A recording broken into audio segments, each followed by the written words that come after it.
The shuttle docked with a soft thud. Hana stood up from her seat and grabbed her small bag. She took a deep breath. This was it. She was about to step onto an alien ship for the first time in her life. The airlock opened with a hiss. Cold air rushed in. It smelled strange, like metal and something sweet she could not name. Hana walked through the doorway and entered the Coalition vessel called the Silent Dawn. The corridor was wide and tall. The walls were smooth and gray. Lights ran along the ceiling in thin blue lines. Hana had studied pictures of alien ships, but seeing one in person was different. Everything felt too clean, too perfect, like a hospital that stretched forever. A tall creature waited for her at the end of the corridor. It had 4 arms and skin the color of old copper. Its eyes were small and black, set deep in a flat face. This was Captain Tarek, an Orvani. He was the leader of this ship. "You are the human," Tarek said. His voice was rough, like stones grinding together. "Yes, Captain. My name is Hana.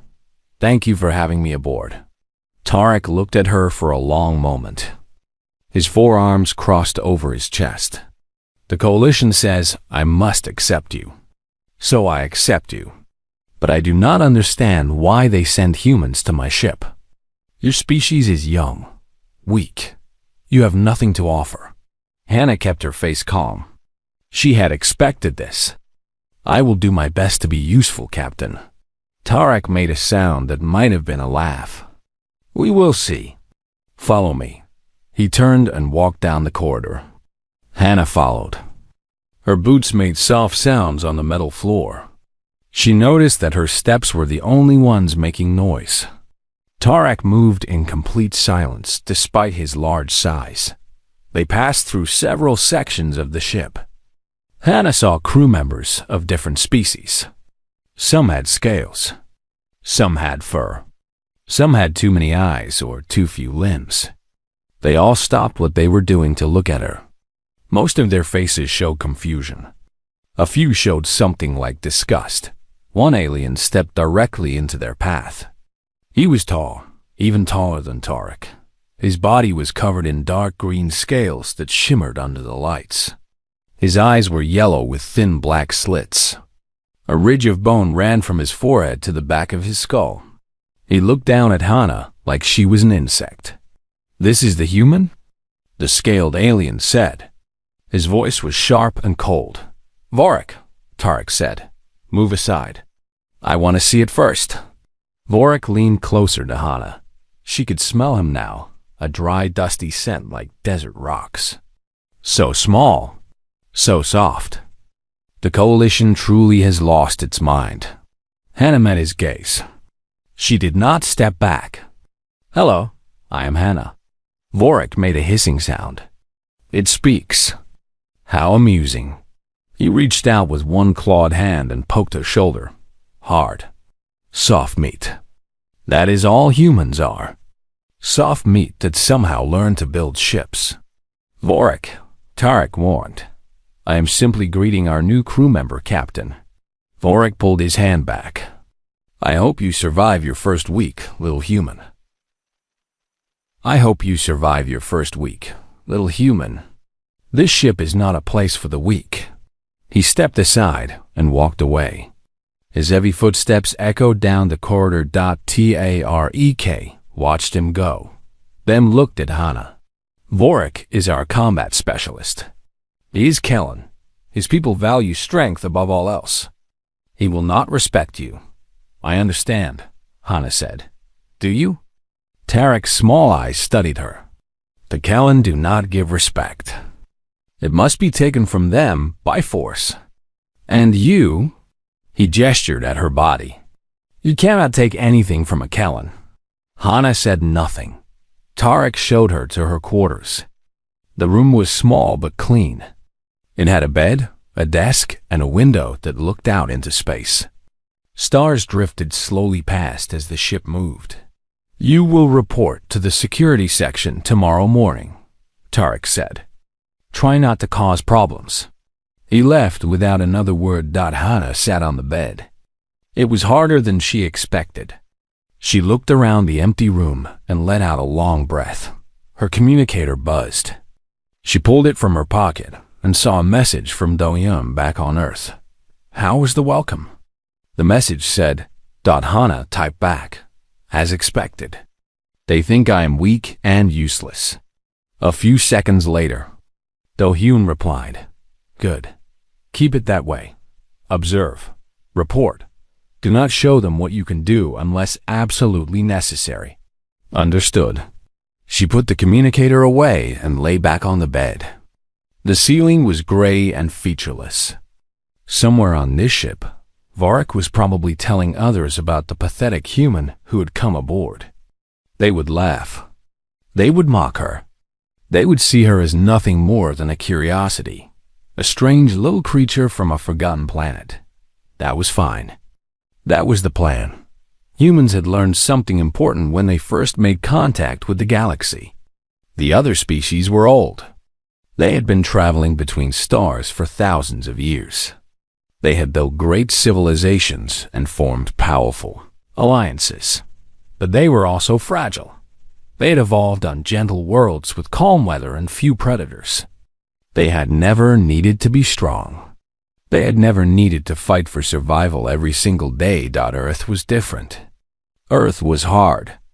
Earth was dangerous. And the humans who crawled out of that dangerous world were not like other species at all. But the galaxy did not need to know that yet. The galaxy was not ready to meet the real humanity. So Hannah would play her part. She would be small. She would be soft. She would be weak, until she could not be those things anymore. She closed her eyes and slept. Tomorrow would be a long day. 3 weeks passed on the silent dawn. Hannah learned her duties quickly. She patrolled the corridors, checked security systems, and wrote reports. It was simple work. Boring work. But she did it without complaint. The other crew members slowly got used to her presence. Most of them still ignored her, but the open hostility faded. They stopped staring when she walked past. They stopped whispering about her soft skin and strange eyes. She became part of the background, another piece of equipment on the ship. All except Varric. The Kellen warrior watched her constantly. He followed her through the corridors. He appeared at her training sessions. He sat across from her in the food hall and stared while she ate. His yellow eyes never showed anything but cold contempt. Hannah pretended not to notice. She kept her head down and did her work. But Varric was not a patient creature. One morning, Hannah entered the training bay for her usual exercise. The room was large and filled with equipment from a dozen different worlds. Weights of various sizes lined one wall. Combat dummies stood in rows along another. A fighting ring took up the center of the floor. Today, the room was not empty. Vorik stood in the middle of the fighting ring. Around him, a crowd of crew members had gathered. Hannah saw Tarek standing near the door with his forearms folded. She saw Lyra, the insect-like Mevari diplomat, watching with her many compound eyes. Everyone was looking at her. Ah, the human arrives, Varric said loudly. Come in, little creature. We have been waiting for you. Hannah stopped at the edge of the ring. What is this? A cultural exchange. Varric smiled, showing rows of sharp teeth. Your species is new to the coalition. We know nothing about how humans fight. I thought you could show us. I am not a warrior, Hannah said. I am just a security officer. Varric laughed. The sound was harsh and ugly. Exactly my point. Humans do not produce warriors. Your species is famous for being weak. But surely you can demonstrate something? Even the weakest creature has some way to defend itself. Hannah looked around the room. Every face showed the same thing. Curiosity mixed with amusement. They expected nothing from her. They wanted to see her fail. This was entertainment for them. I have no interest in fighting, she said. Of course you do not. Vorik jumped down from the ring and walked toward her. He moved like a predator, each step slow and deliberate. Because you know you would lose. Because you know that any species in this room could break you in half without effort. He stopped directly in front of her. He was almost 2 heads taller. His shadow fell over her like a dark cloud. But I am not asking you to fight me, he continued. I simply want you to show us what humans can do. Surely that is not too much to ask. Hana stayed silent. Vorik's eyes narrowed. He turned and walked back to the ring. From a table nearby, he picked up a weapon. It was a pistol, but not like any pistol from Earth. The barrel was long and thick, wrapped in coils of metal.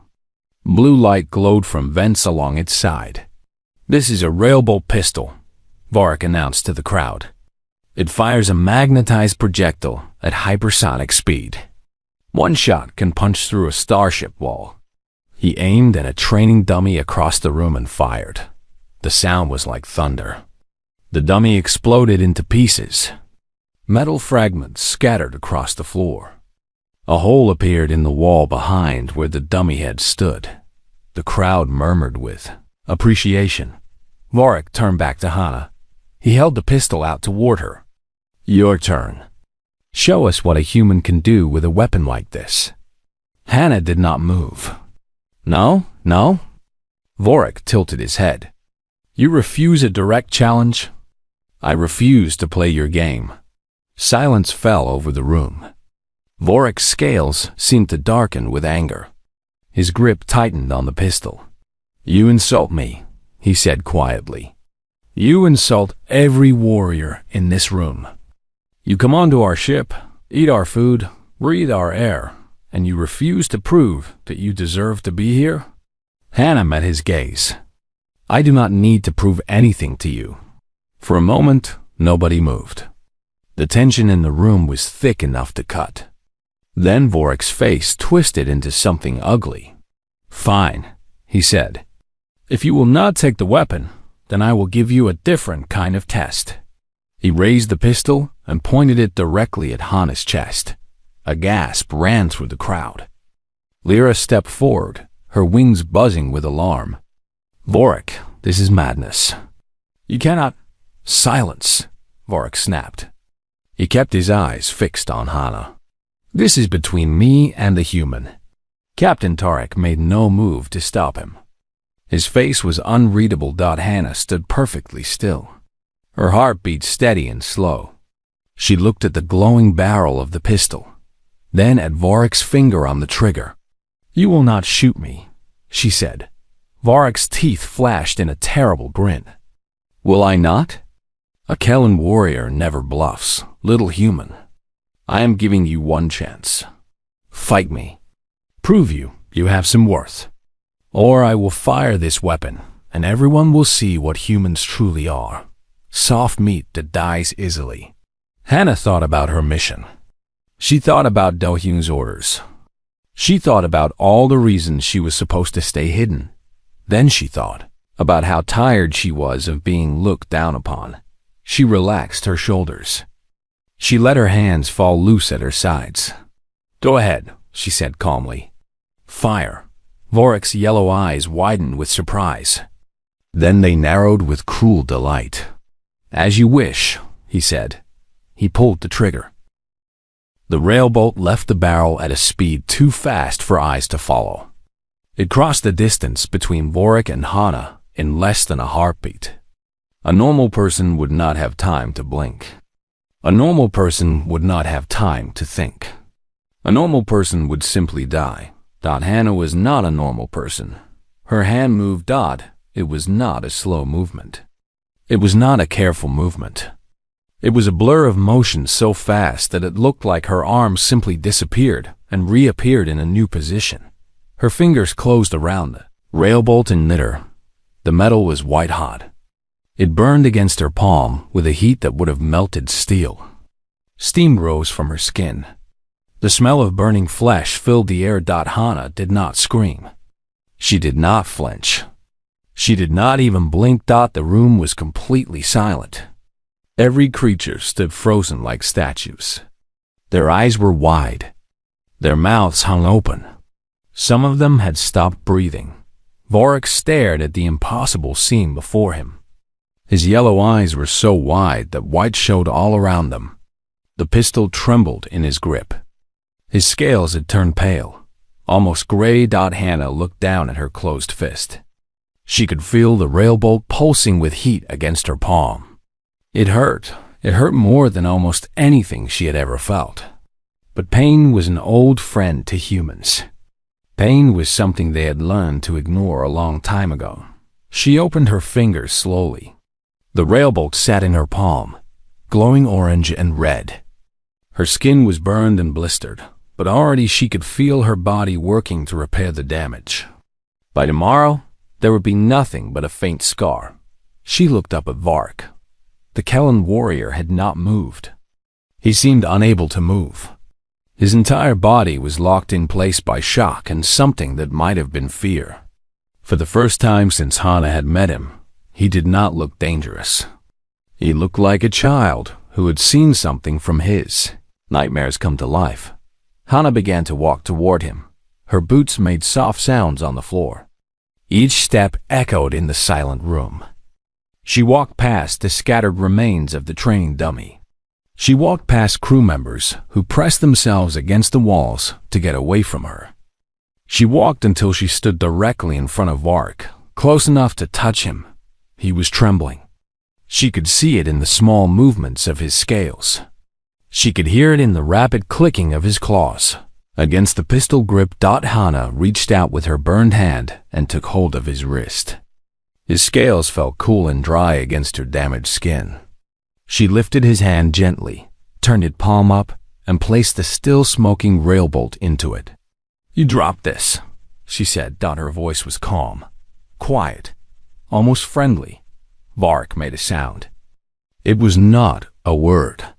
It was not a growl or a hiss. It was a small, broken noise that came from somewhere deep in his throat.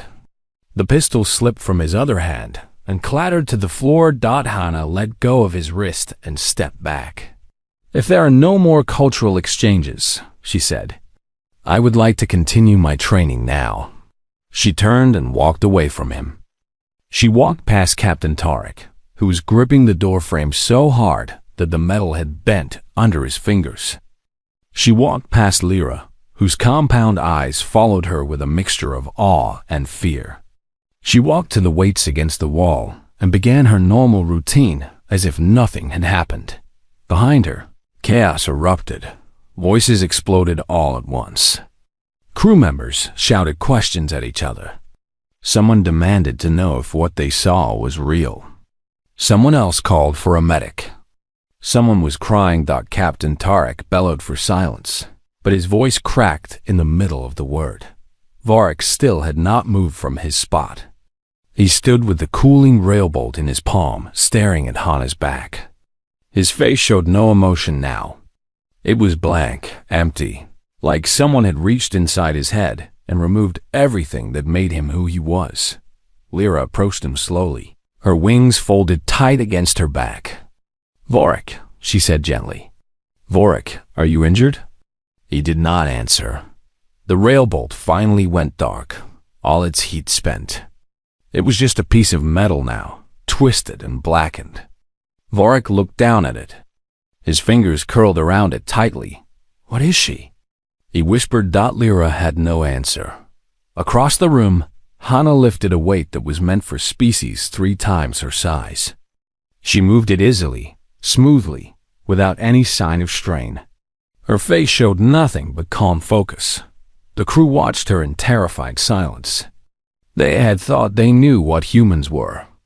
They had thought they understood.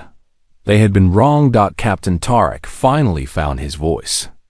"Everyone out," he ordered. "Now, training bay is closed. Return to your stations." The crew fled. They pushed and shoved against each other in their hurry to leave. Within seconds, the room was empty except for Tarek, Lyra, Vorik, and Hannah. Tarek walked toward Hannah. His steps were careful, like he was approaching a wild animal. "Human," he said. Hannah, I need you to explain what just happened. Hannah set down the weight. She turned to face him. Her burned hand was already healing, the blisters shrinking, new skin forming over the wounds. You saw what happened, she said. I saw something impossible. Tarek's voice was rough. No species in the galaxy can do what you just did. The fastest reaction time belongs to the Kellen at 0.4 seconds. Mavari can process at 0.3. That bolt traveled the distance in 0.02 seconds. You should be dead. Hannah looked at him calmly. And yet I am not. How? The word was almost a demand. How is this possible? What are you? Hannah was quiet for a long moment. She looked at Vark, still frozen in place. She looked at Lyra, trembling with barely contained curiosity. She looked at Tarek, whose 4 hands were clenched into fists. I am human, she said finally. That is all I have ever been. She walked past them and out of the training bay. The door closed behind her with a soft click. Captain Tarek found Hannah in her quarters 2 hours later. She was sitting on her bed, wrapping a bandage around her healing hand. The door opened without warning, and Tarek stepped inside. His 4 arms were folded across his chest. His small eyes burned with intensity. We need to talk, he said. It was not a request. Hannah nodded slowly. I expected you would come. Tarek closed the door behind him. He did not sit down. He stood with his back against the wall, keeping distance between them. I have served in the Coalition for 37 years. I have seen things that would break the minds of lesser creatures. I have fought in wars, survived disasters, and watched stars die. He paused. Nothing has ever frightened me the way you frighten me right now. Hannah continued wrapping her hand. I am sorry. I do not want your apology. I want the truth. Tarek's voice was hard. What are humans? What are you really? Because the species I read about in Coalition files is not what I saw in that training bay. Hannah tied off the bandage and set her hands in her lap. She was quiet for a long moment, thinking. Finally, she looked up at Tarek. Have you ever heard of a death world, Captain? Tarek's expression changed. Something flickered across his face. Something that looked like understanding mixed with horror. Death worlds are legends. Stories that elder species tell to frighten children. Planets so dangerous that nothing could survive them.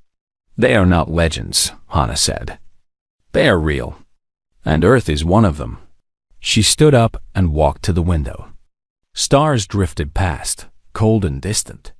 She watched them while she spoke. When humans first made contact with the galaxy, we were shocked. We expected aliens to be like us, strong, fast, tough, dangerous. Instead, we found creatures who had evolved on worlds of endless summer. Worlds with no predators. Worlds where the weather was always gentle and the food grew everywhere. She turned to face Tarek. Your ancestors never had to fight for survival, Captain. They never had to run from creatures that wanted to eat them.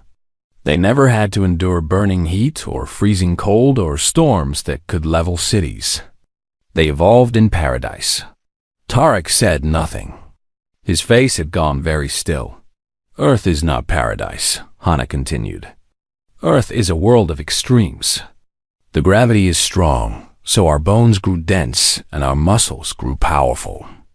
The weather is violent, so our bodies learned to adapt to anything.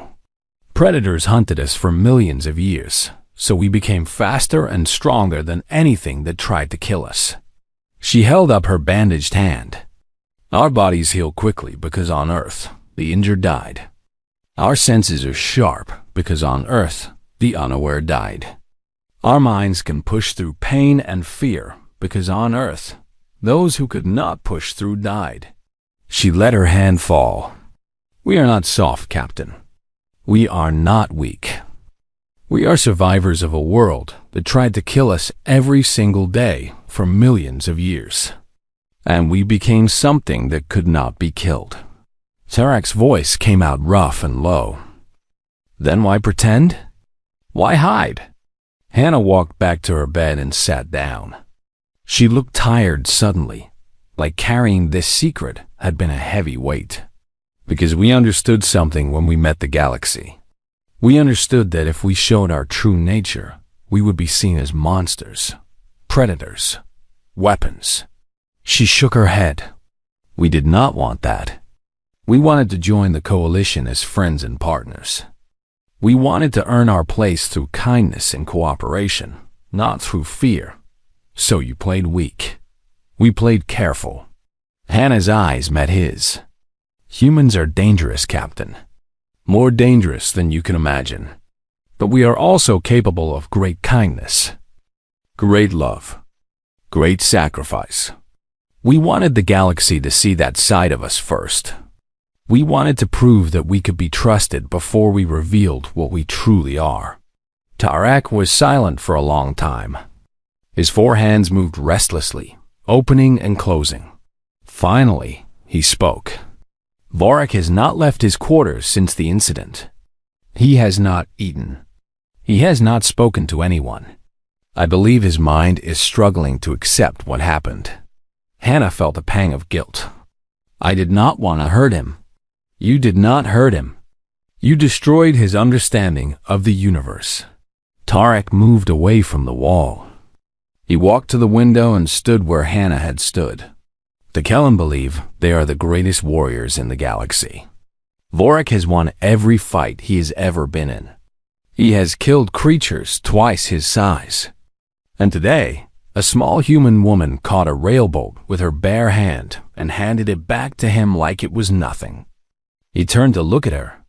You did not just defeat him, Hannah. You showed him that everything he believed about himself was a lie. Hannah lowered her head. I know. Why did you do it? You could have dodged. You could have let him miss. You did not have to catch the bolt. Hannah thought about the question. She thought about all the weeks of being mocked and ignored. She thought about Vorik's contempt, his cruelty, his absolute certainty that she was worthless. I was tired, she admitted. Tired of pretending. Tired of being looked down upon. I made a mistake. I let my pride control me instead of my mission. Tarek made a sound that might have been a laugh. Pride is not unknown to me. It is a weakness shared by all creatures who think themselves strong. He turned fully to face her. But now we have a problem. The crew saw what you did. They will talk. Word will spread. Hannah nodded. I know. I have already reported to my handler on Earth. The decision about what to do next is not mine to make. And what will Earth decide? Hannah was quiet. Then she said, I do not know. Perhaps they will recall me. Perhaps they will decide the time for hiding is over. She looked at Tarek. What would you prefer, Captain? Tarek considered the question. His face was thoughtful, the fear from earlier fading into something more complex. I think, he said slowly, I would like to know more. I would like to understand what humans truly are, not just the face you show to the galaxy. He extended one of his four hands toward her. And I think I would like you to stay on my ship. If you are willing. Hannah looked at his hand. She thought about everything that had brought her to this moment. Then she reached out and took it. I am willing, she said for the first time since she had boarded the Silent Dawn. She felt like she might finally belong. The attack came without warning. Hannah was in the food hall when the alarm started screaming. Red lights flashed along the walls. The ship shook as something slammed into its hull. Crew members jumped from their seats and ran toward their emergency stations. Captain Tarek's voice boomed through the speakers. All hands to battle positions. We are under attack by Vorn raiders. Multiple ships incoming. This is not a drill. Hannah dropped her food and ran. The Vorn were known throughout the galaxy as the cruelest of all pirates. They did not take prisoners. They did not negotiate. They attacked, killed everyone aboard, and stripped the ships for parts. Meeting Vorn raiders meant death for most species. The Silent Dawn rocked again as more impacts hit its shields. Hana reached the security station and found chaos. Officers were shouting at each other. Screens showed enemy ships surrounding them on all sides. "How many?" Hana demanded. "7 ships," an officer answered. His voice was shaking. "They came out of nowhere. Our shields are failing. They will board us within minutes." Hana looked at the screens. The Vorn ships were ugly things, covered in spikes and weapons. They moved like predators circling wounded prey.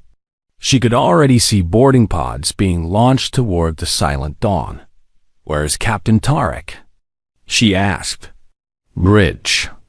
He is trying to call for help, but we are too far from any coalition stations." Hana made a decision. She grabbed the communicator and spoke into it. "Captain, this is Hana. What are your orders?" Tarek's voice came back, strained and tired. "We cannot win this fight. I am ordering evacuation. All crew to escape pods. No." The word came out flat and hard. Everyone in the security station turned to look at Hana. "What did you say?" Tarek asked. "I said no, Captain. The Vorn will shoot down the escape pods. You know this. Evacuation means death." Hana's grip tightened on the communicator. "Let me handle this." There was silence on the other end. Then Tarek's voice came back, quieter now. "Hana, there are dozens of Vorn on those boarding pods. They are warriors bred for killing. Even you cannot." "Captain." Hana's voice was calm, certain. "You asked what humans truly are. Let me show you." Another long pause. Then Tarek spoke. "All crew, this is the captain. New orders. Fall back to the intersections. Do not engage the borders. Seal all bulkheads behind you." He paused. "And stay away from the human." Hana dropped the communicator and started, walking toward the outer hull. The first boarding pod had already cut through the wall. Vorn warriors poured into the corridor, big and brutal creatures with gray skin and toothed teeth. They carried weapons covered in dried blood. They screamed battle cries that echoed through the ship. They saw Hana standing alone at the end of the corridor. The lead Vorn laughed. It was a wet, ugly sound. "One little creature comes to greet us. How kind. Kill it." 3 Vorn charged at her. Hana did not run. She did not hide. She moved. Her first punch hit the lead Vorn in the chest. The sound was like a bomb going off. The creature flew backward, crashing into his comrades and knocking them all to the ground. Her second punch caught another Vorn in the face, breaking bone and sending teeth scattering across the floor. The remaining Vorn stopped laughing. Hana was on them before they could react. She moved faster than their eyes could follow. She hit harder than anything they had ever faced. She broke their weapons, shattered their armor, and put them down one by one. In 30 seconds, the boarding party was finished. Bodies lay everywhere. Some were unconscious. Some would never wake up. Hana stood in the middle of the carnage, breathing slowly. Her fists were covered in alien blood. Her eyes were cold and focused. More Vorn were coming. She could hear them cutting through the hull in other sections of the ship. Good. She went to meet them. The crew watched through security cameras as Hana moved through the ship like a force of nature. She did not stop. She did not hesitate. Every Vorn that faced her went down. Some she threw through walls. Some she struck so hard their weapons bent around her fists. Some she simply stared at until they ran away screaming. In the bridge, Captain Tarek watched with his mouth hanging open. Beside him, Lyra recorded everything on her diplomatic equipment. Her wings buzzed with nervous energy. "This is impossible," she whispered. This should not be possible. In his quarters, Vorik had finally left his bed. He stood in front of his own screen, watching the small human tear through battle-hardened Vorn warriors like they were made of paper. His hands were shaking. "That is what she is," he said to himself. "That is what humans are." The last Vorn raider tried to run back to his boarding pod. Hana caught him by the collar and lifted him off the ground with one hand. He screamed and kicked and clawed at her arm, but she did not move. "Send a message to your fleet," she said. Her voice was quiet and terrifying. "Tell them what happened here. Tell them that Earth protects its allies. And tell them that if they ever attack a coalition ship again, we will come for them." She threw him into the boarding pod and sealed the hatch behind him. The pod launched back toward the Vorn fleet. Minutes later, all 7 enemy ships turned and jumped away into hyperspace. Hana stood in the ruined corridor, surrounded by the aftermath of battle. She looked up at the nearest camera. Her face was calm, but her eyes held something fierce and proud. "Captain," she said, "the threat has been neutralized. You may want to send repair crews to the outer sections." The entire crew cheered. Later, after the wounded were treated and the damage was assessed, Hana sat alone in her quarters. Her hands were bandaged again, and her body ached in ways that would take hours to heal. But she did not mind. Her communicator buzzed. A message from Duhyan. She opened it and typed a report. "Cover is blown. Revealed capabilities during combat. Vorn raiding fleet repelled. Crew and ship intact.